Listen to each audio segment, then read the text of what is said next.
Porsche Tag Heuer Esports Supercup Contender Series draws itself to a close here at Imola. 15 drivers will book themselves their guaranteed slot in the next season of the Porsche Tag Heuer Esports Supercup.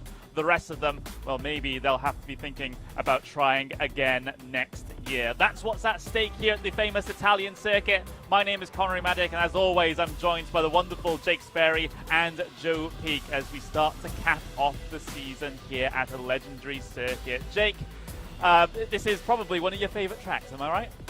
Probably is an understatement. This is an incredible circuit, and one in which today the best pure driver is going to win this race. But it's not about just who wins this race. It's about the 15 drivers today who are going to guarantee their spot. They come in today tied on points between 15th and 16th. In theory, all the way down to about 30th in the championship with Victor Miranda has a chance of qualifying. That's just mathematically. But in reality, we're looking today at those who are 12th down to 20th. Those are the drivers who have the key shot today of booking a guaranteed top 15 place. Yeah, there will be, and well, that's just what's on the line here today. We can actually take a look at those points. Like you said, Jake, there's a tie going on for P15 here at the moment. Oscar Bixrud narrowly in the guaranteed positions. Alexei Niesov narrowly out. Of course, that's based on count back from the previous races. So, Joe, this is how close it is. It is in razor-thin margins here to get yourself inside the top 15 to guarantee yourself a spot. And I say guarantee yourself because that is the only way to make 100% sure that you're taking part in the Super Cup next season. Finishing outside of it, theoretically, you can still qualify in, but you're relying on drivers either dropping out or not accepting invites. Yeah, there's still a possibility, so you can keep some hope alive if you're just outside of it. But we talked about this leading into the very first race, that every single point is going to matter, and we're seeing that right here, that it literally comes down not even just to every point, but every finishing position. Yeah, absolutely, and that could be what makes the difference at the very end of the season. Of course, you got the top of the order with Thomas Tattler leading at the moment, but the championship lead is not really the thing that we're going to be focusing on here today. But what we can focus on is our venue here, Joe. Yep, a very classic track, kind of an old school track with a lot of chicanes, unfortunately, having to be added for safety's sake. But I actually like the chicanes here because they're all unique in their own way, and they actually add quite a bit of character to the track. But it's also known for some very technical corners, a wide variety of technical corners as well. You think about the hairpin of Tosa versus corners like Piratella, off camber, medium speed, the difficult braking into Aqua Minerale. And then, of course, there's the main place where we're expecting to see overtakes into Tamburello because of the long front stretch. Yes, it's a little twisty and windy, has some sort of turns in it, but it's flat out all the way from Ravazza up to there. So expect most of the overtakes to really be taking place up into there. Yeah, absolutely, and well, potentially going to be a lot of action going on here today, especially with the drivers knowing what's on the line. It's their qualification into the Porsche Tag Heuer Esports Supercup starting in the new year. But as we're riding on board with Kevin Nielsen then from Fire Simsport, this is our feature race winner from last time out at the Nürburgring, on board with him just for the moment as we're getting ourselves the qualifying procedure started. Remember, Jake, it is only one lap for you to try and complete a flying lap here, and if you mess it up, well, back of the grid for you. Exactly. This is hot shot qualifying. It is the most difficult type of qualifying that they have there.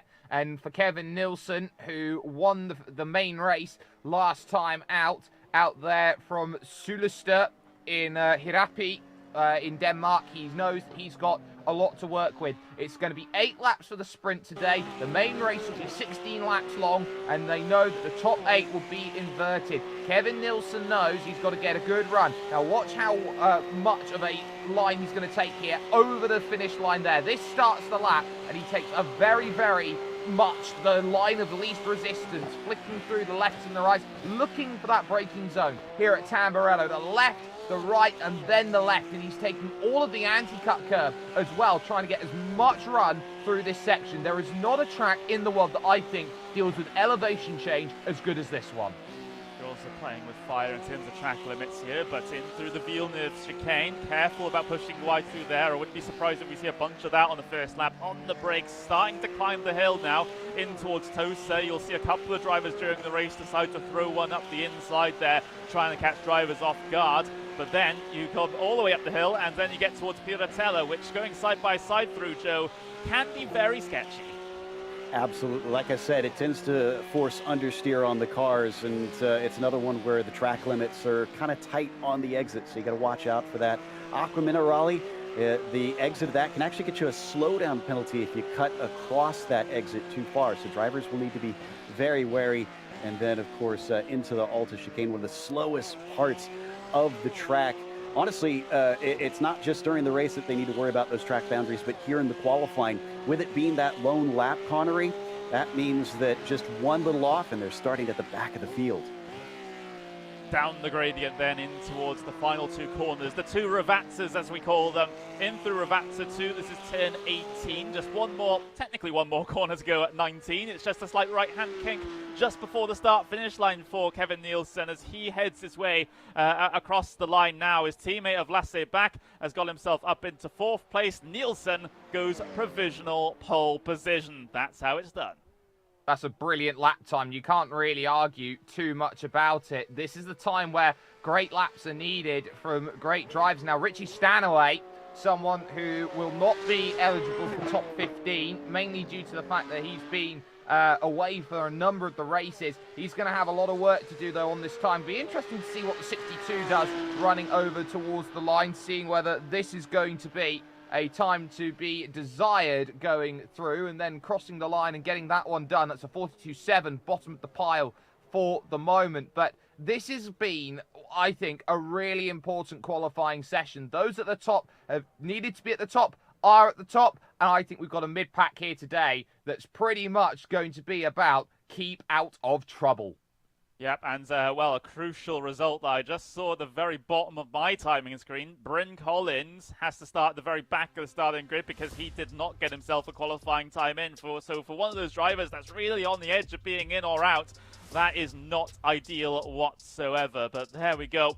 This is our final round of the championship in the Porsche Tag Heuer Esports Supercup Contender Series. It's our only full-length circuit on the calendar as well. Every track up until this point, we've been using shortened layouts, national layouts, club layouts, etc.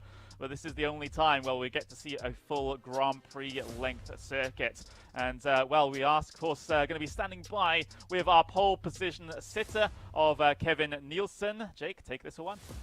Kevin, that is pretty much as good of a qualifying lap as you can possibly have. It looked like you were pretty much floating between every corner and you were super aggressive over those curbs. Just how crucial was it to pin that lap together after a great opening sector? Yeah, obviously it was a decent lap, I will say. Also pretty happy with it. Of course, there was some small mistakes here and there, but overall I'm quite happy with the lap.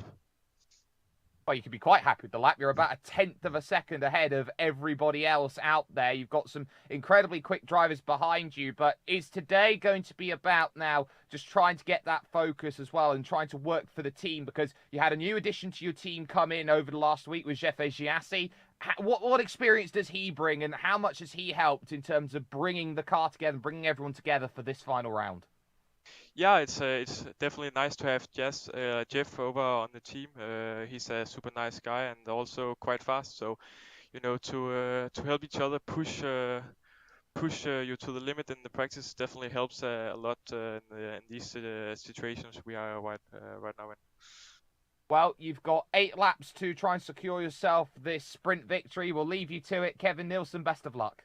Thank you. Well, Connery, one thing I will say is that we are in for an incredible treat when it comes to this sort of racing. And I love the fact that we are in this place where the drivers up at the top are just proving now that those who have stayed with the course and have got on with it week on week, they're now starting to get the rewards and starting to be up there near the top. And we are seeing now familiar names near the top where we didn't so much do for the first 3 weeks. Yeah, absolutely, and it's great to see the depth of talent in this series. You know, we harp on this fact time and time again through every single qualifying session so far of how close these drivers are in terms of their one-lap qualifying times. Of course, racing is a completely different issue. Some people might say it's a completely different discipline compared to what is basically hot lapping in a qualifying session. But these guys, they have to be so good at both, otherwise they're not going to be able to qualify themselves into the Porsche Tag Heuer Esports Supercup season. Thomas Dattler has got himself up there in qualifying as well. He's on for a championship win here today, so it'll be interesting to see and track his progress. Gustavo Ariel getting himself onto the second row of the starting grid as well, so TK will be particularly happy with that one. But let's get the confirmation of the full starting grid, however. It is Kevin Nielsen on pole position with Thomas Dattler on the front row. Second row, we've got Gustavo Ariel and Ascari Rina, with Alessandro Pico and Julian Sunin rounding out the top 6 cars to start. Then it's Matthias Stokbach Jensen in P7 with Lasse Bach starting in P8. Hefe Hiasi in P9 with Oscar Mangan starting in 10th. Andre Makers in P11 with Anton Mondana in P12. Christopher Dambeat will start 13th with Gianni Vecchio in P14. Josh Thompson starts 15th with Conson Violat in P16. Victor Miranda starts 17th with Luca Kita in 18th. Oscar Bixrud in 19th with Simone Maria Marceno in 20th. Phil Bouchard and Sam Keitel will be 21st and 22nd, with Richie Stanaway starting 23rd. That's the last of your drivers that have set qualifying times. Everyone else did not set a time. So Alexei Niesov, Bobby Zelensky, David Williams and Bryn Collins not getting themselves a time on the board, and will start at the very back of the grid here today for the sprint race. So a little bit of an issue there, in particular for the Coanda team cars. There's the weather, of course, 74 Fahrenheit in the air, 80 Fahrenheit on the track. If you want that converted, it's 24 Celsius and 27 Celsius respectively, and moderate winds as well. Partly cloudy conditions. It's a nice day of racing here at Imola, and hopefully soon we'll be racing our way down in towards the famous Tamburello complex for the first time. It's going to be a very, very crucial start here as well to try and get your positioning down in towards that first braking zone, and it's a very thin line to try and file your way through. But for the final sprint race of the season here in the Porsche Tag Heuer Esports Supercup Contender Series, we are about to get ourselves underway. The tension, perhaps, for some drivers at its highest it's been all season. Those engine notes rise, and we're off and racing here at Imola. Gustavo Ariel gets off the line well and is able to draw alongside Thomas Dattler on the way down in towards turn number 1 for the first time. Ariel gets himself up into second place. It is 2 by 2 behind, though Julian Sunin actually getting all sorts of contact on his way through there, but he keeps it on the grey stuff and keeps it going. Everyone else able to get through there pretty much unscathed. Now in towards the Villeneuve chicane. This can be a trouble spot on the first lap. Front of the field is through there fine. Scrapping towards the back, but everyone's okay, it seems, into Tosa. Everyone's funneled single file. Everyone's got themselves through okay, and it was a nice clean start from the front. Maybe the one driver who struggled to get off the line was Oscar Irene in 4th position, but Gustavo Ariel proves once again just how good he is on the opening lap, how good he is off of the start, and look at how quickly they take that rise towards Piratella, down the hill towards Acqua Minerale for the first time. And the key drivers to keep an eye out on for that top 15 are Oscar Irene, who's in 4th position, and as well Oscar Mangan in this race, who is just behind Julian Sunin. Those two drivers right now in 4th and 9th are the big movers to keep an eye out on for top 15 transfer.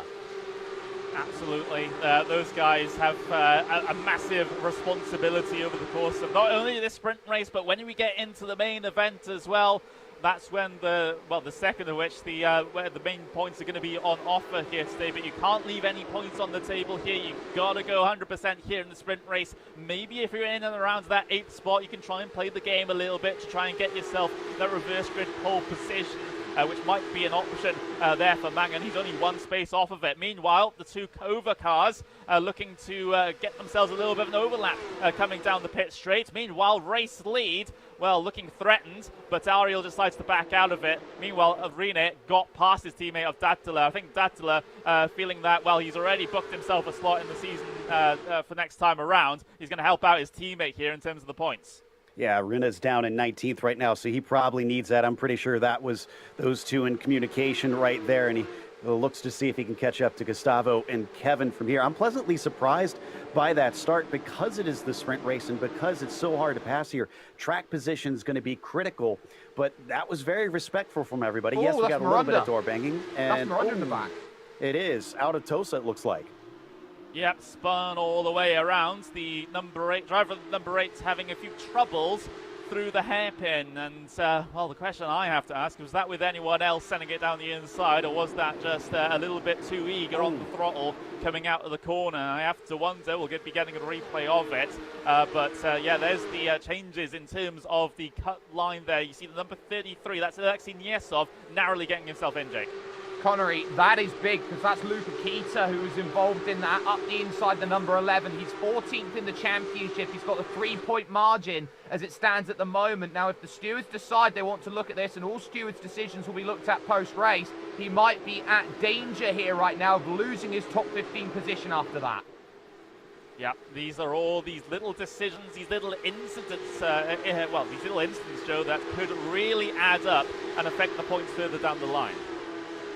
Yeah, it certainly will affect it, but watch Duomos Dattler right now. He's got one roll and one roll only there in that Kova car. He's got to play the defensive pact against Alessandro Bico and the Williams Esports car, Matthias Stoppbeck Jensen and the Apex car there as well as Lesse back. The key's going to be he's got to try and make sure that Oscar Irene has as much time as possible to pull away. This is a long-term decision move that they're making, Connery. They would prefer to have 2 Kova cars instead of 1, and here is Luca Keita's look. He comes from a long way back trying to get it to alongside. He gets to alongside, but unfortunately he runs out of road. Indeed he does, and Joe, an easy instant to happen there in towards Tosa. It's such an inviting place to just send it down the inside, but sometimes if you wash up in the middle of the corner, there's only one place you're going to go, and it's into the side of the car on the outside. Yeah, if the driver is not really paying attention that's being attacked, then it's so easy to turn in thinking you've got that corner, especially because it's a hairpin. So you're going to be turning in a little bit late. You're going to try and square it off for a better exit. So he probably let the door open, and the 11 thought, oh, open door, let's go. Yeah, absolutely. That's just the rescue run, but we're on board with Duomos Dattler at the moment. He is being the world's best rear gunner for Oscar Irene at the moment, trying to make sure that he is absolutely 100% secure in that 3rd place here, which will, in a sprint race, net him 20 points. So not too shabby whatsoever. And of course, he's in a good position in terms of race 2 as well. We'll start a little bit further back than where he is right now, but those being towards the front in the main race is where the vast majority of these drivers will want to be. And Dattler is doing a very good job for his teammate at the moment. Meanwhile, battle for the race lead going on. Ariel is going for it. Just saw that swap around on the left-hand side, and Ariel is through at Tamburello ahead of Nielsen. Nielsen looks to the inside, just shows the nose into Villeneuve, but not going to commit into there. That's just clever driving, I think, from Gustavo Ariel. He knew that he had a lot of pace, went through the final Ravazza corner, just tucked in underneath in the slipstream by about 2/10 behind, and then just rode the coattails to the point where he needed to make that move. He takes the race lead, but it's not going to be a guarantee here. That front stretch is probably the prime place to get it done today, and that pass for the lead, they're pretty much exactly what was wanted for number 21, who is looking to do as much. We'll see it on the bottom right of your screen. Moves to the outside, having to get this done over at Tamburello turn 2, and on the brakes, that's just pure brilliancy going through. Room being given. That is clean and fair racing as they go now into this wonderful right-left chicane up at the top of the hill, the curve of Fausto Grassini.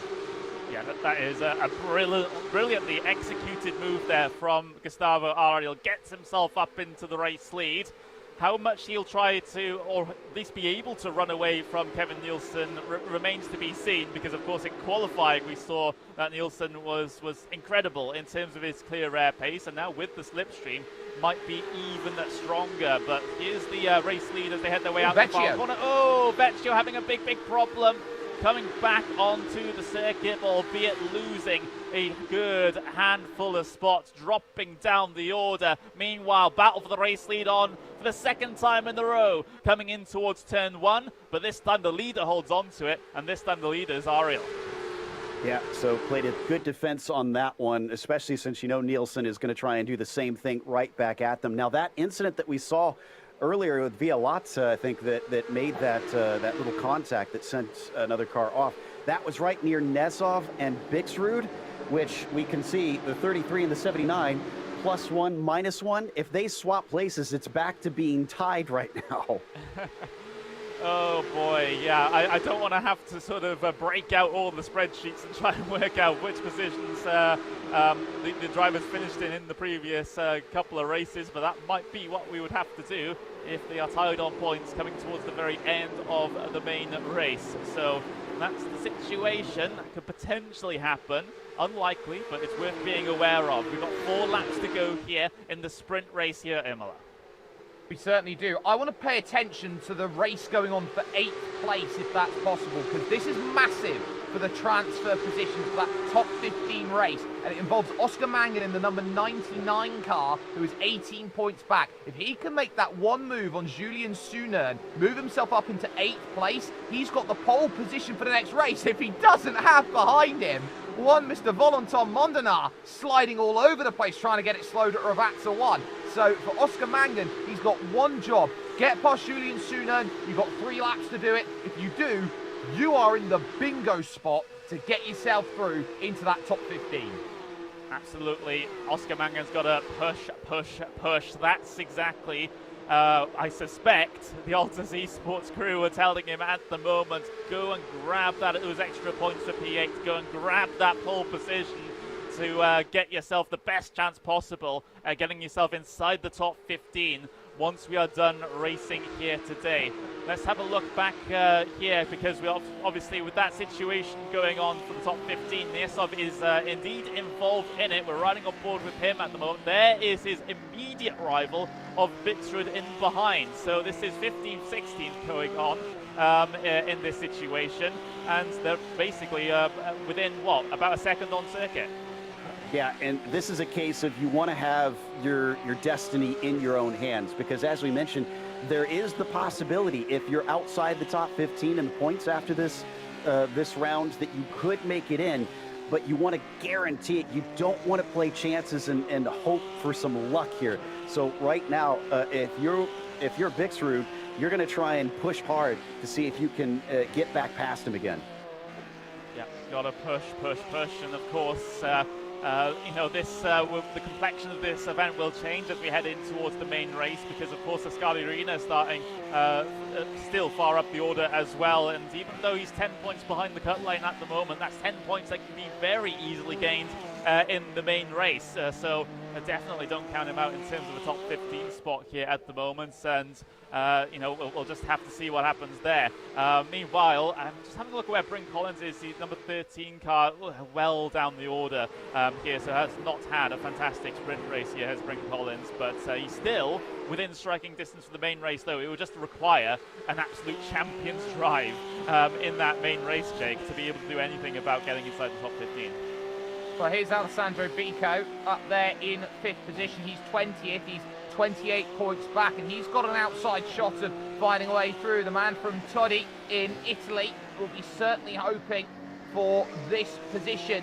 Onduomos Datla, he's in the same sort of region as Oscar Irene. Now, being 28 points back right now sounds all well and dandy. Okay, it's a long work to do, but what we haven't talked about is the fact that it's double the amount of points in the main race compared to the sprint race, and that's what Alessandro Bico will be banking on. A top 8 position here. He's 5th right now. That would mean he would start 4th for the next race coming up, and he'd have a much better opportunity in that Williams Esports car to go and score those points. I think right now he's got a question. Do I want to start tangling up with Duomos Datla, who knows that there's no Peter Berryman here and first position's pretty much under lock and key? Or does he want to think about, okay, might have a better chance coming up in towards this next race coming up, which will be in about a lap and a 5th time at this point? Weirdly specific there, Jake, but yes, of course. Yeah, it is a very, very tough decision to make, and you know, you can take the more conservative approach and just say, okay, I'm just going to chill out here until the checkered flag, make sure I focus on the start for the next race, and then we'll go from there. But at the end of the day, you know, sometimes just a handful of points matter. It's currently mattering right now in the live standings because, of course, the 1 point difference between P15 and P16 here at the moment. But we are on the final lap. Here's the onboard looking back from our race leader of Gustavo Ariel. And, oh, it gets a little sketchy, doesn't it? Nielsen drops off the back just slightly. Might give Ariel just about enough breathing room to come home and take this race win and make a certain Tony Kanaan very happy. And guys, we had an incident at the back with Giassi and I think Melchers. So there's been some drivers that were in the mid-pack that have lost a ton of points here, falling way down the order on the last lap. Yeah, of course, we'll see how that affects things, of course, on the live standings. It doesn't immediately affect those drivers in and around P15, 16 for the moment. We'll just recap on it when we head in towards the main event. We're having a little bit of a look down the order. We've got the RAG Esports cars continuing their way around for the moment. Let's see if any of these positions change, because you've got Suna in there, you've got Mangan, this is Martinak. This is the battle for the reverse grid pole position here, which Mangan's going to be oh so desperate for, but he's not. The overtaking opportunities are quite limited at this stage. He's going to try and get the run coming through the Variante Alta. The last-ditch chance is going to have to be into one of the two Ravazzas here for Oscar Mangan. Let's see if he's able to make it work, because this might be his slot on the line, looking to the outside in towards Ravazza 1. He's going to have to dart it back to the inside for Ravazza 2. Meanwhile, Gustavo Ariel comes across the line to win the sprint race here at Imola. He's very, very pleased with himself, and no doubt TK will be very pleased as well. But further behind, it is indeed the driver of Julian Sunan that holds on to that reverse grid pole position. And you can see Mangan, no matter how hard he tried on that last lap, it felt like it wasn't going to happen. You can get close like that, but that's going to be a very, very hefty miss for Oscar Mangan. He's going to have a lot more work to do as they go through. There is the 28, who will be Sam Kaitet, who will be one of the last over the line, will be even behind Bryn Collins, who didn't have the best of races. But ultimately, that first race comes down to who is willing to push the boat out. You could see in that race, Gustavo Ariel, from pretty much the first push down of the throttle, he was ready to push the boat out. Absolutely, and he finishes 4.5 tenths of a second ahead of Kevin Nielsen. Ariel taking the sprint race win with Ascari Arena third place. Tatala Bika running out the top 5. Jensen, Bak, Sunin, Mangan and Mandanar will round out the top 10. Remember, we have a top 8 reverse grid heading into the feature event. But with that said and done, we will have to take a very, very short break here on the Porsche Tag Heuer Esports Supercup Contender Series, but you simply don't want to miss the final race of the season.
World of Outlaws Dirt Racing is available now.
Well, hello everyone and welcome back to the Porsche Tag Heuer Esports Supercup Contender Series finale here at Imola. We just had a fantastic sprint race. The main race is on the way, but before we do so, Jake Sperry is standing by with our sprint race winner, Gustavo Ariel.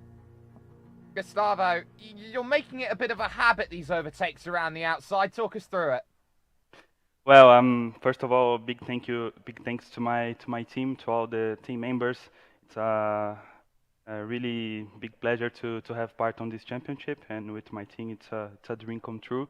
Winning this championship, it's mind blowing for me, and we put the Brazil on top again. So Jeff wins in Hockenheim, I win on this race of Imola. So I'm really happy, and I hope to be part of the PASC and maybe top 10 on the first year. It's my main objective. So let's focus on this, like I focus on this championship, on the contenders. So the overtakes are on turn 1. It's the best spot. So I could manage to overtake on the outside, and it works. So I'm really happy with that result. And let's go to the feature. Will be tough starting from P8, but let's do another top 5. Let's focus. Well, the focus is right now. Gustavo Ariel there, victor in that opening race, that sprint race. Connery, this feature, this main race coming up, this is going to be a really important showcase for who's in and who's out. You got to do it now, otherwise you're going to have to be looking into next year to try and get yourself in the Porsche Tag Heuer Esports Supercup. This is going to be incredible. We've got ourselves our starting grid for the final race of the season. Julian Sonen on pole position thanks to the reverse grid, with Lasse back starting on the front row as well. Matthias Stuppback-Jensen in P3 with Alessandro Pico P4. Thomas Dattila will start in P5 with Ascari Rina in P6. Kevin Nielsen will start 7th with Ariel in 8th. Oscar Mangan will start 9th with Mondana in P10, and then everyone else basically starting up exactly where they finished in race number 1. They're going to quickly scroll through on your screens right now as we get ourselves ready for the final race of the season in the Porsche Tag Heuer Esports Supercup Contender Series. Bryn Collins, Sam Kuyter and David Williams will line up at the very back of the starting grid here today, so let's see what they can do from that particular position. It's been a fantastic season, everyone. We've got one more to go here at Imola. Engine notes revving once again. Long hold and we're away here at Imola. It's a terrible start though from Lasse back from the front row of the starting grid. He's going to come under threat from behind. Matthias Jensen has already made his way through on him, and now Pico's looking to the outside as well on the Fire Sim Sport car, trying to get these early positions, and he's got it done, has Pico. So that's terrible there from Lasse back. Should still be secure in terms of points, but that's not ideal in terms of putting him in a bit of a sketchy situation back in the thick of it in terms of the pack. Everyone else has been able to get through at least the first sector relatively okay for the moment. Oh, I spoke too soon. Big incident, as that is the number 75 car. That is Josh Thompson, who ends what has been a terrible season for him in perhaps a fitting way. That will put an end to Bryn Collins' challenge. He was caught up in that, so his race over and done with. So that's a shame. But for Lasse back off of that start, he bogged down off of that phase going through and then tried everything to stop Alessandro Pico from getting through, because Matthias Stuppback-Jensen had already found that way through. It was great work from Pico around the outside, managed to get up into that 3rd position. But this is where every move matters, and you cannot afford to be in the wrong place at the wrong time. You have to evaluate this one. It's 16 laps, there's a long way to go, and as you look right now at where everybody stacks up at this point, it's 3 points to the good for 33 Alexei Niesov, who is up into 11th position. He's gained 2 off of this start. Yeah, that's the best place to be, guaranteeing your slots in the Porsche Tag Heuer Esports Supercup for next season by finishing inside that top 15. Doesn't mean that drivers that finish outside the top 15 will necessarily lose out on a chance. It's just relying on other drivers not accepting invites. Meanwhile, we'll get a replay of exactly what happened there to Josh Thompson just before the turn-in towards Tosa, as we see the slowdown penalties in effect. That was Ascari Rina. Oh, he can't afford that, really. No, he really can't. I was noticing that too as soon as I saw him starting to drop positions. This is going to really put him under the gun. He's going to have to perform here as we're going to look at the replay of what happened to Thompson. I didn't quite catch it initially, so let's see. As they came into Villeneuve, we talked about it earlier, often a place where things get tangled on the first lap. And yeah, you just run out of space around the outside of that second apex. It's so fast through there. Oh, someone else had a separate incident off there, trying to avoid it out onto the grass. I believe it was just the flash of the RHG Esports colours, I believe, in that situation. Might have been Contender Lats potentially that had to take to the grass to try and avoid all of that one. But yeah, very, very sketchy situation indeed on the first lap, and I can't help but feel like this starts a little bit with praising the drivers from getting through unscathed. But lap 2 of 16 now. Here's the very front of the field. Sunan still leads, then Jensen, then Pico in that order, with Back and Tattler down in towards P4 and P5 respectively. Clean start from the front. So it's been a very, very solid start. Alexei Nesov has done pretty much everything correct at this point, but once again, behind is number 79, Oscar Bixrud. And Bixrud last season was the youngest ever driver when it came to the Porsche Tag Heuer Esports Supercup. He got in when he was 15, our leader, and that's slowdown penalty. He got a slowdown penalty. I wonder if these are coming from the Alta chicane, because that's an easy place to cut just a little bit too tight. That's a second of our major players in 2 laps in a row. I will say as well, though, Connery, it's much easier to serve a slowdown now than it was at the end of lap 1, which hurt a lot more for Oscar Irene than it did Julian Sunan. Yeah, for those unfamiliar, the iRacing system bases the slowdown penalty off of an average of the laps that have come previous. But on a first lap, you don't have any laps to base the slowdown penalty off, so it just goes to the worst case scenario, and you lose a whole bunch of time. But still, though, Sunan went from 1st to 8th in all of that, so I guess that's no respite, really. No, it absolutely isn't. He did not need that in this situation. Who this helps really is Alessandro Bico. Remember, we were talking about he's on the outside looking in, needing some good points. Well, he's sitting in 2nd place now, up 2 from where he started, and Stockback Jensen directly in front. So if he feels aggressive, he could try and take those maximum points. Yeah, there is an issue, though, with this, and it's the fact that he only gains 5 points if he moves into the race lead. He needs some help. Yep, he really does. So even if he pushes on, gets past Jensen, gets to the checkered flag first, that might not be necessarily enough for Alessandro Bico to get himself inside the top 15 guaranteed spots into the Porsche Tag Heuer Esports Super Cup. He's going to, like you said, Jake, he's going to have to rely on potential issues behind for him to be able to guarantee himself a slot. Meanwhile, you've got that battle between Yesov and Bixrud, the 15th and 16th place drivers in terms of the standings. This is absolutely fantastic to see these two so close on track together. Even if Bixrud gets past Yesov here, that will swing it, wouldn't it? It gets himself up in towards the top 15. It would be an important swing. It's a 2-point swing either way. So it's not enough for Bixrud, actually. Oh, it is enough for Bixrud by 1 point because he'll move up. But that was crucial now is that there's a really interesting play here for Alessandro Bico. He must get ahead of Matthias Stockbait Jensen, but if they go through, he'd be ahead of Alexei Nesov on countback because he'd have more main series wins, but he'd still be behind a point by the number 79, which would have moved up just enough to get there. So this is a really interesting scenario right now where it might just have to be someone else has to come along and find an overtake. And, well, who's there in the midst? Valentin Mondenach, who's putting pressure on Oscar Bixrud right now, might be the driver who has to come to the rescue. It could be, and Monganart is looking very, very competitive, at least in the opening portions of this race. There he is, as we look back from Oscar Bixrud's car. This is not what Bixrud needs right now. He needs to try and focus ahead and try and get past Niesov, but he's being distracted somewhat by Valentin Mondenach following so close, although a slight gap has developed here on the way down into the Raptors at the end of the lap. Yeah, and this to me is bad news because, like you said, Bixrud probably knows the situation. He knows that he needs to try and overtake on Nesov, and that's his main rival here. If he's not right on top of him, either he's really trying to conserve tires, he legitimately doesn't have the pace, and here we go. Looks like Valentin is going to make life even worse. Yeah, he is, and he's going to get the residuals of the slipstream ahead as well. Mondenar cracking it open on the insides there in towards Tamburello.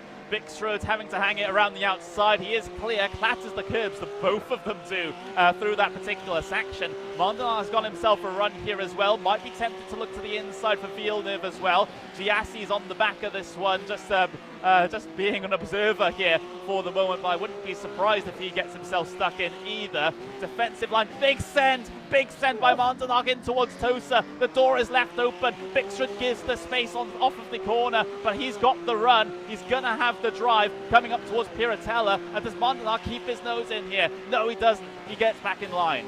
And all of this just costs them time. You're just getting stuck further and further. Valentin Mondenar, look at the smile on his face. He loves this battle out there at this point in time. He knows that he wants to go out there and race and make something of this, but this is where you're testing Oscar Bixrud, what he's capable of, right over to the right-hand side of the circuit, heading up, as again, trying to make that late move. Mondenar is trying that move that was made so colloquially famous by Michael Schumacher. Move at the final possible moment over to the inside, almost feign that you're not going to make that move and then make it as late as possible. He's trying everything. It's not working, but what it is doing is making sure more and more that it's going to have to rely on a mistake for Alexei Niesov to get through. As it stands, 14th and 15th are the two Urano cars who will be very happy with the fact that they are 9th and 10th.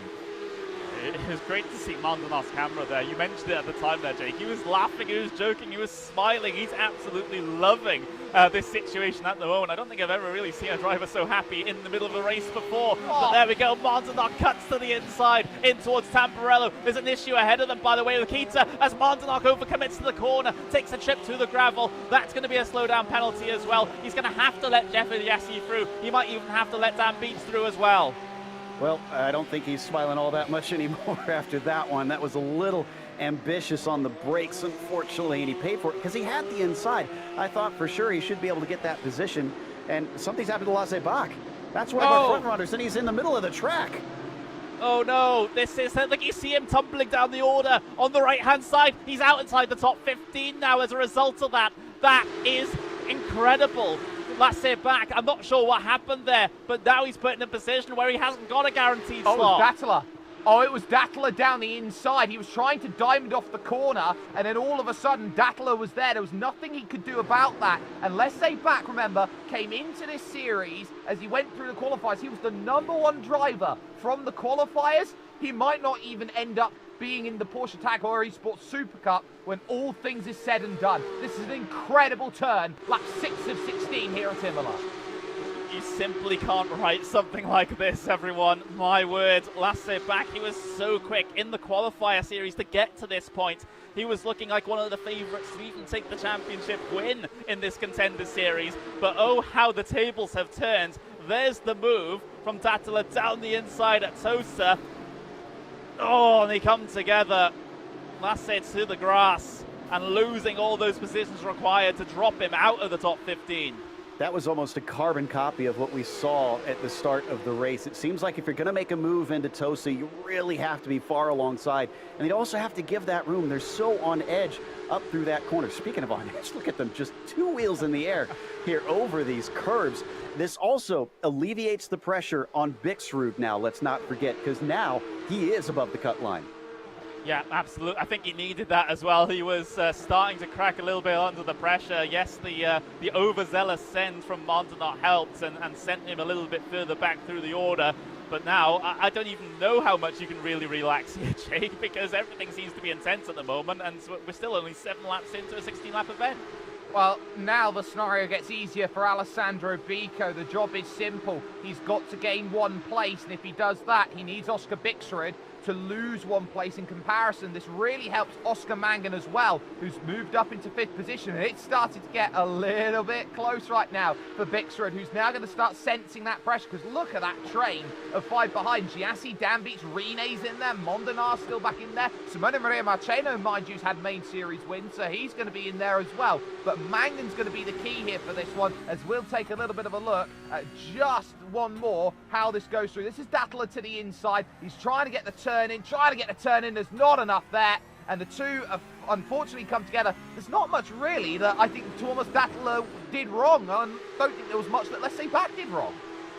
Yeah, this one for the stewards after the event, of course. Remember, all incidents are reviewed by race control after the event, so there may be some post-race penalties that affect things, but we'll just have to call the race as it is at the moment. Here's Oscar Bixrud, here's Jeff Giassi then, looking at least briefly as we look back towards P1. Matthias Stuckback Jensen under pressure from Biko. Bixrud was able to hold that off, thankfully, so he's still in spot. But, man, Stockback Jensen, another poke into Villeneuve. Again, that's a dangerous spot to try and make the pass. Biko could make himself vulnerable. Nielsen's right there. Indeed he is, and, well, he's having to look from ahead to behind here at the moment because Nielsen did have a little bit of a look there in towards Tosa, but Biko now focused ahead once again on the back of that Apex Racing Team car of Matthias Jensen. What's crucial right now is that Oscar Mangan needs third position. Alessandro needs first position, a little bit of help, even though he's a point ahead in the standings as things go. Biko going through. Aqua Minerale trying to take that rise up the hill. There'll always be a small advantage for the Dane in front, Matthias Stockbake Jensen. He'll always be able to put the power on ever so slightly earlier than what Alessandro Biko will be able to manage. But the more that it gets close, and that's a big kick on the AstroTurf on the outside there from Matthias Stockbake Jensen, the more it closes up, the more it helps those in the middle of the field. Here comes a look to the outside, trying to get this sorted. It's covered off nicely, but there is something called a Tamburello coming up. Yeah, indeed, and they're absolutely stacked, nose to tail, through the final corner here. Biko's in a very good position to try and get this one done. He followed as closely as possible through the second Ravazza, and now he draws himself alongside, coming up towards the start-finish line. Over it they go. Biko with the still with the run of speed, but it's going to be Jensen that gets a bit of help from Kevin Nielsen. A little bit of Dane-on-Dane action in terms of helping each other out, and it keeps getting ahead. No, it doesn't. He spins out in towards the gravel. That wasn't going to plan, and now it means actually that Kevin Nielsen gets himself towards the race lead. Biko now having to try and fend off Ariel, who also goes around the outside. Same with Mangan as well. Oh, momentum is completely gone. He's all out of sorts. 3 cars are now going to get by, maybe even 4. And Mangan going to try and go around the outside. No, Sunin, excuse me, he's back into it. Remember, he had a problem early in this race, and now suddenly he's a factor. 2 by 2. It's going to be Noah's Ark up to Piratella.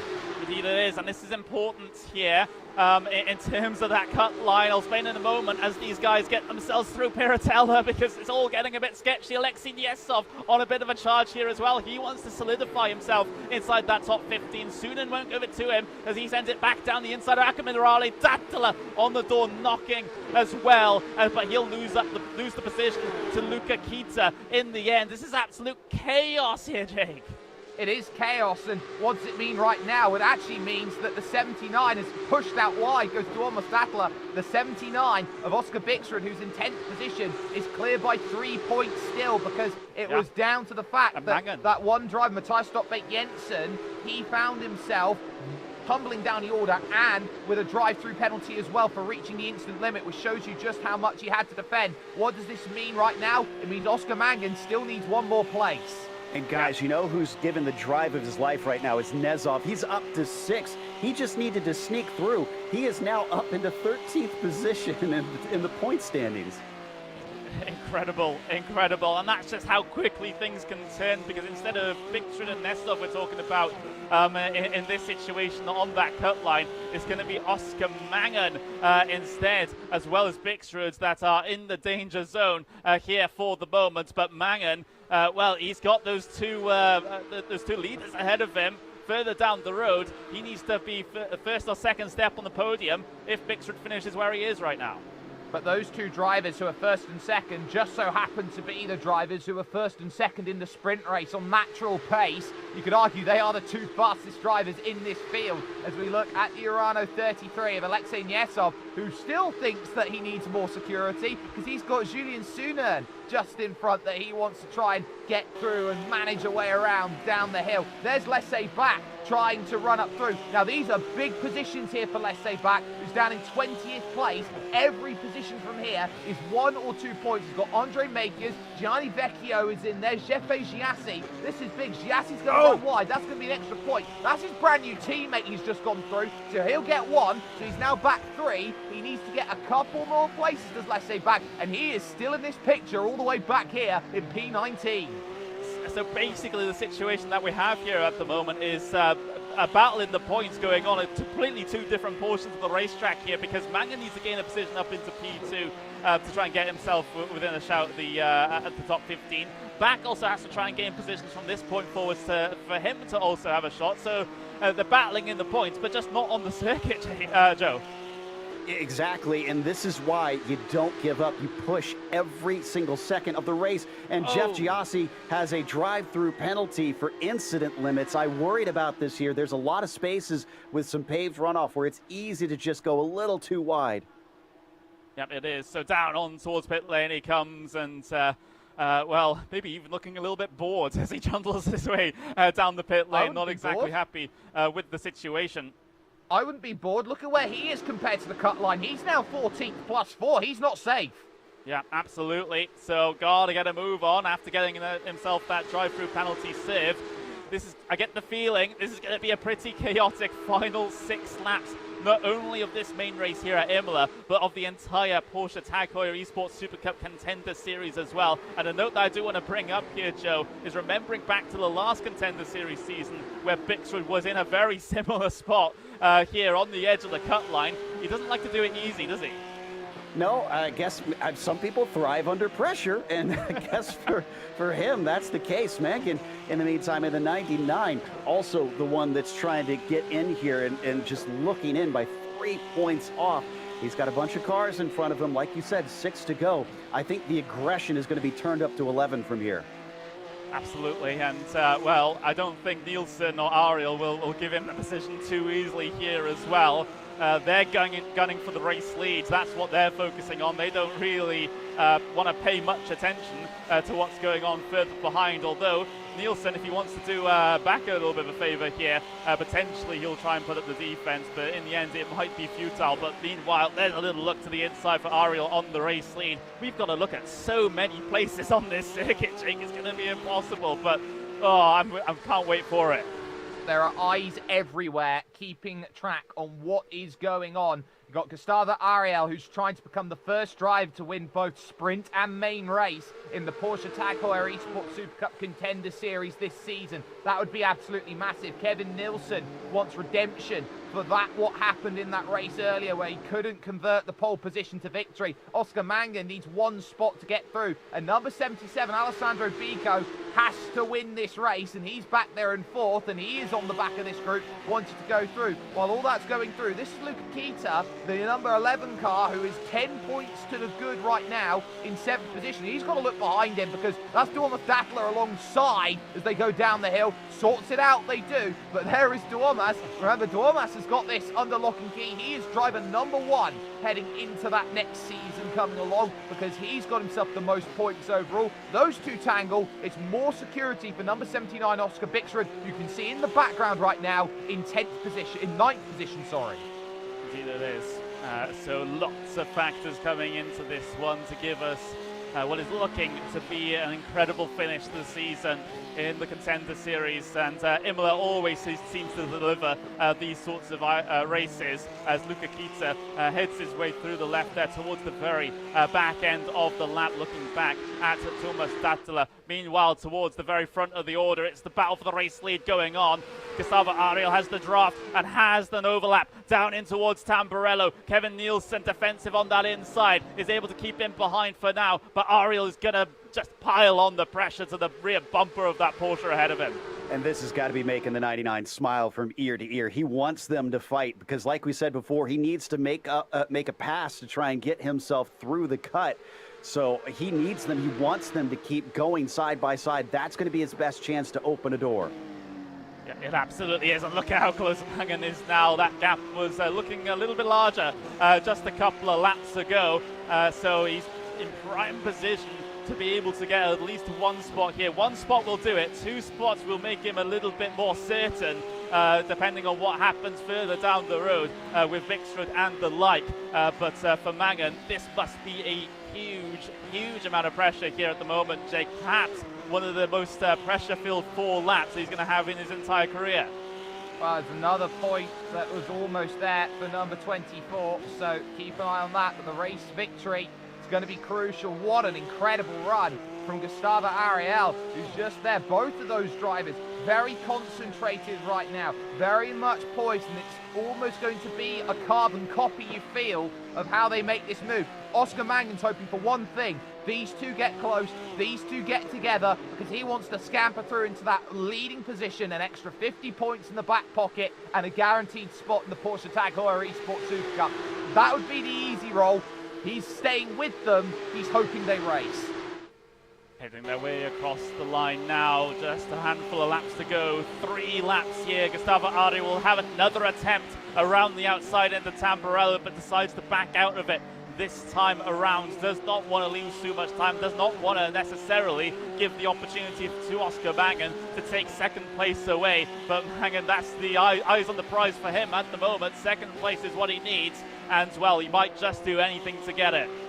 Yeah, Ariel unfortunately made Nielsen wise to his moves now, so the fact that you don't get it done the first time, it's always going to be tougher because one of your tricks are now out of the bag. He's got to try something else most likely, because clearly Mondenar's making the move on Vikstrud right now. This is big for the top 15. Yeah, let's just saw that swap around just a little bit on the left-hand side. There they are. Mondenark being the bane of Vikstrud's existence here at the moment. But Vikstrud keeps himself ahead for now. But again, this is not something that's needed for Vikstrud at the moment. Mondenark is giving him hell at the moment. And this one might influence. Oh, he is too deep. He is way too deep in towards Aqua Minerale. It gives Mondenark the move. Oh, he's 2 tires in the grass on the way in towards Variante Alta, sending it down and in. This is not usually a place where you make moves here at this Imola circuit, but they're able to get through unscathed, and Vikstrud just gets through it. Oh, he's incredibly lucky in that moment, Jake, because Vikstrud could have, I mean, he didn't have to give him that space. He basically forced himself into a wedge that was closing. And watch who's behind Simone Maria Marcheno. If there's anybody to help out Oscar Mangan, it'll be his teammate Simone, who's going to give everything. And Simone's got a world-class run. Watch behind, look behind. Simone's going to be the one making the move. He's the one going all the way to that left-hand side. Valentin's trying to block him here. He's trying to get a bump draft on this straight. Yeah, hey guys, the lead just changed. The lead just changed, and Nielsen is off. Oh, he is. Oh, chaos here in the final laps of Imola. Battle going on between Vikstrud and Mondenark. And Mondenark's actually gone off, at least on my screen, so he's going to fall down the order. There's what's happened to the race lead. Ariel leads from Mangan in second place. You can see how it's affected the points on the right-hand side. Mangan is safe. Giassi just about safe, but not comfortably by any means. And Vikstrud's out at the moment. Vikstrud's out, and that is big because he can't find himself a way to get through. And let's not forget, through all of this, the last lap's coming on this next lap. Vikstrud, that flag. is huge. Oscar Mangan, for his race, knows he's just got to keep it there. But Alessandro Bico, who's on the outside, will not be able to get through as it stands like this. Knows that if he loses that one position, he is out of the Porsche Tag Heuer Esports Supercup. That's big. This is it for Vikstrud, though. He's got a drive-through penalty due to an instant limit. This is what happened between him and Mondenark through the first sector, and that's unfortunate there. Mondenark getting sent towards the back of the train. Both of them actually have drive-through penalties that they will have to serve before the end of this race. It will add time automatically if they don't serve it, and they will come back through, although it's a harsher penalty if you do that. 2 laps to go, becoming 1 lap to go here. This is crazy stuff in the final race of the Porsche Tag Heuer Esports Supercup Contender Series. Do they even decide to dive down towards the pit lane now? Yes, he does. Vikstrud down and in to serve a penalty. Who says these races are boring? My goodness, this is absolutely insane. And it's not over for the lead. Mangan up to second, and he's still in touch with Ariel. Indeed he is. Indeed he is. We are on the final lap here at Imola, the final lap of the season as well. Those are the leaders. There's Ariel looking for a feature race win. Mangan looking to even further secure himself inside the top 15. And Biko in behind as well. He's quite adrift from the cut line, but you'd never know what happens in the final half a lap here, because I think this race has thrown up every single surprise possible. It has, and it's still not over. Let's say back remembers 3 points behind. He's got Makias and Vecchio in front of him. Mangan right now is safe. Giassi safe as well, and Giassi is safe more than Mangan because he's got that victory at Hockenheim, remember, that gives him the count back over Oscar Mangan right now. He's close, but not close enough. I think Gustavo Ariel is going to do the double, the first drive to do so. But let's say back, if he wants to spoil the party, he's going to have to find at least 2 overtakes.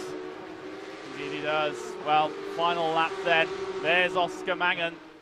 Might just park the bus in terms of a race, in terms of a P2 here. We'll have to see on the way down in towards the final 2 Ravazzas here. Oscar Mangan and Escavo Ariel, the latter at the front of the field. He's going to show the finger. He's going to do the fist bumps for the first time in the Contender Series season. Gustavo Ariel does the double for Brazil. Fantastic race for him. And of course, the rest of the drivers heading their way across the line now. Oscar Mangan second place, Biko in third. A little bit of a change for position for top 5 positions further behind. But wow, what an event. Oh, I'm out of breath just listening to that. That was unbelievable stuff. Lasse wound up 17th. I'll have to get the calculator out to see what that wound up doing. But Ariel, just a class act today. Just incredible racing to manage that. Incredible. And of course, we have the number 79 there coming across the line. That's Oscar Bixrud. What could have been? What could have been in this race? He had everything thrown at him. We're heading into the Bose post-race show now, just to try and debrief and recap on all of that. I don't even know where to start. I'll be honest here, but we'll run through the race results. Gustavo Ariel taking the double here at Imola. He's going to be a very, very happy bunny. Oscar Mangan second place with Alessandro Biko in third. Biko was always on the outside looking into this one as well, but in the end the mathematics didn't really work out in his favour. Kevin Nielsen in fourth place with Julian Sunin in fifth, with Luca Kita sixth, with Alexei Niesov, Thomas Datila, Simone Macheno and Christopher Dambitz rounding out the top 10 spots. Craziness, Jake. Yes. That's about as good as I could do. Yes, it was crazy. It was everything you asked for. You look at the drivers who were there. Let's say back 17th. Oscar Bixrud in 19th position. Oscar Irene recovered to 11th there come the end of that race, but it wouldn't be enough there. Pretty much, there are about 7 different drivers who were all within about 5 points at any point in time, Connery, during that race from making it in or not. That is what I call a showpiece finale to the Contender Series season. And the best bit is, we've got a Porsche Heuer Esports Supercup to go yet. Yeah, if this is what the Contender Series is capable of, then you definitely want to tune in once we get the main Supercup season underway in just a few short months' time. There is the number 21 driver. That is Gustavo Ariel. And Jake, you're standing by with, I bet, a very happy Brazilian. Gustavo, you are the first driver this season to go and win the sprint race and then convert that into a main race victory. That was probably the craziest race that has been out there, and your patience really proved it. Just talk us through that race, how you got to that position and what you needed to do over the course of that race to get back to position number 1. Whoa. First of all, again, big thank you to all my friends, of my family, my girlfriend, to supporting me, all of my sponsorships, my team. So I'm really happy to win another race. So it's unbelievable. I don't have words to say. I'm so grateful to put it on track again, and we did it. So no words to say. I'm very happy with that race. I made a very good start, very careful start. So the battles are so fun, and in the end, so grace to God, is a net code with Kevin. I see now on the replay, big net code. So yeah, let's go to the past with a bit of happy on the book. So no words to say. I really want to say thank you to all of my friends and my family. I wouldn't say a bit of happy. I'd say a lot of happy for you. That was an incredible run through. And in terms of now going through the season, the journey you've had as a sim racer, you know, you're one of the few sim racers who has made it to the 10,000 iRacing club. You now find yourself in the Porsche Tag Heuer Esports Supercup. How are you going to look now at setting your goals on what is probably the most competitive series out there in the world of sim racing today? Yeah, for sure, it's the most competitive series of sim racing, I think. So I want to prepare myself properly and not to do like another championship. This is my championship. I go to the Super Cup with this mentality to do my best and to do everything I can to do a good job. So I think I will work hard to put it on track again and to represent my team and my friends and all support me. So I will do my best, I promise. Well, we will hopefully see you do your best there. Gustavo Ariel, your winner here from Imola, both races in the end. Oscar Mangan then will be joining us now from Altus Esports. Oscar, the good news is you're in, and that's big for you. Yeah, that's really good news. I've sort of been sitting here for a few minutes looking at spreadsheets, not knowing what's the story, but yeah, that's really good to hear. And yeah, I can't really believe it. I'm sort of shocked at how that feature race played out. I thought the sprint I got a bit tied in, but yeah, I'm really happy with that finish. Well, let's talk through your progress through that race, because you ran through the race knowing that you needed a bit of help to get in today.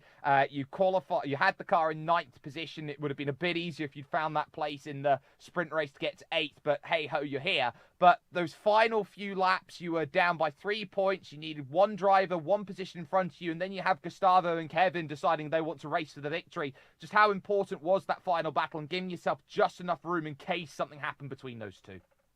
Yeah, so like turn 1, 2, 3 here is so tricky, and you know, no matter what kind of line, like if there's a battle going on, like, you know, the outside or the inside can work, and there's always a bit of a choke point. So I didn't want to be right on their back bumper heading into that corner, so I was trying to keep like kind of a 3/10 gap or a couple of car lengths just in case something went wrong, and it just happened to go wrong. I didn't know what the point situation was, so I was pretty content just to let them duke it out and just see if third was enough. But yeah, once Kevin was off, which is unfortunate for him, yeah, and then it was just me and Gustavo, and Ali was a couple of tenths back. I just was like just concentrating. I didn't really want to risk something for a move, even for a win. It'd be great, but I just wanted to get as much points as possible and not get any trouble. So yeah, it was kind of a shock, but it paid off, I guess.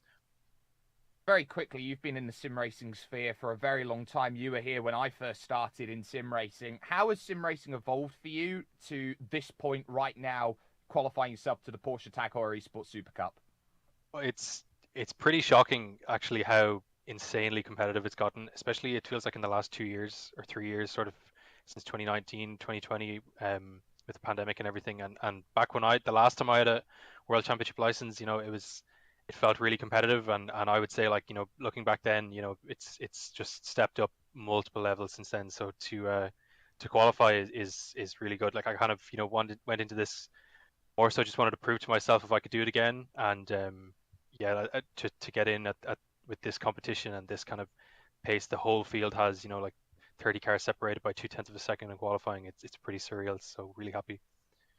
Really happy you found yourself through. We'll see you in the Porsche Tag Heuer Esports Supercup. Oscar Mangan, Altus Esports, 2nd position overall and finding a way in. We're going to now have a chance to talk to Alessandro Bico, who finished 3rd position overall. Alessandro, I'm sure you've got a lot of people to talk to at this point in time as measured by your phone, but at least at this point in time, you put everything you could on the table. You're right up there today. By our maths, you're a couple of places out of the Porsche Tag Heuer Esports Supercup. But in terms of the season for you, what's it been like at Williams Esports? How has it been in terms of building together a season like this, these 6 races?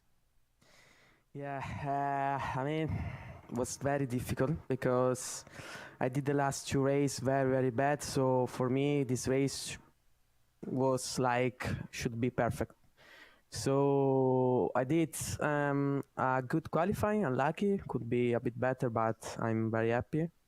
And then the race was like, I mean, I could be more fast, but I was in good position, so try to overtake someone was like, I don't know, because if I crash, my championship was basically done.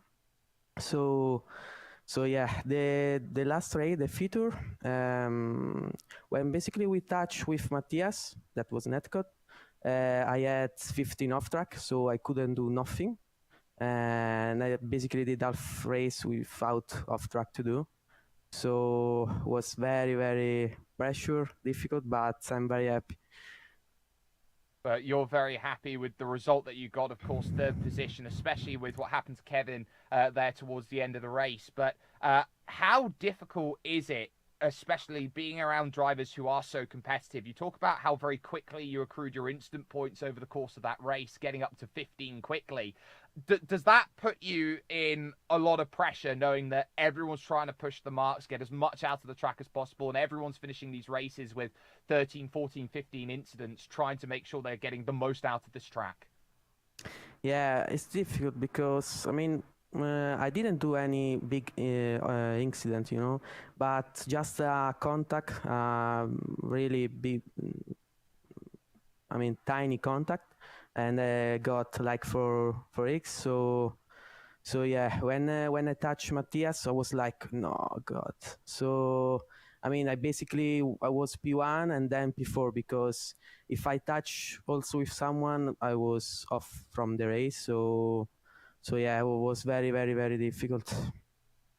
Well, it was very difficult. You gave it absolutely everything in that final race. Home race as well for you. Alessandro Bica, they're joining us, third position overall, and gave absolutely everything, Connery, for Williams Esports.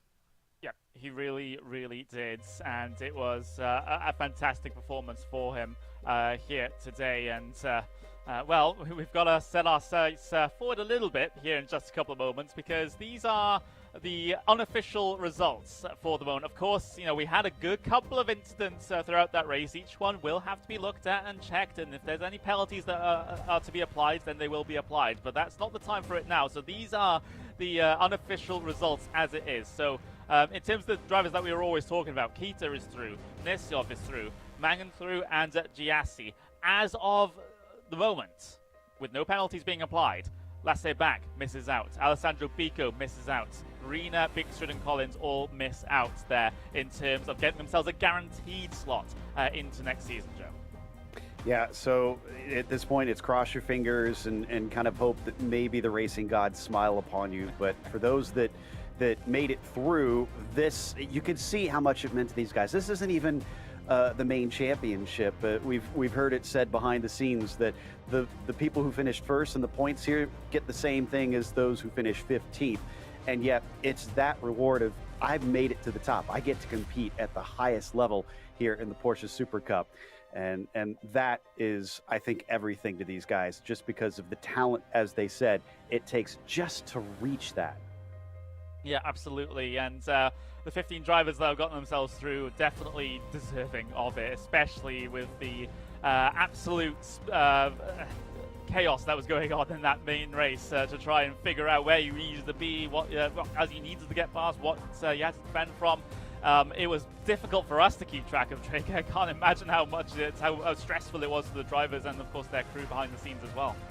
Well, they've got to do all the numbers and calculate everything, and not only that, it's not just the time that they've put in on track here for these races they've gone through. It's the work that they do behind the scenes. It's the work that is done putting in the countless hours of practice day in and day out, trying to get themselves to be the very best. And everyone's got to juggle that work-social life. Everyone knows that this is going to be one of the toughest championships to get yourself sorted for. And now those top 15 who found themselves through, those are 15 drivers that are a credit to their teams, that are a credit to themselves, and are a credit to esports and sim racing in general. They're going to go out there. They're going to really put a challenge up there. And I'm pretty sure there's a number of drivers in that series who are going to challenge the mainframe up at the very top, who are going to challenge the likes of Sebastian Job and Diogo Pinto, the reigning champion, and are going to give them strong races. Porsche Tag Heuer Esports Supercup 2023.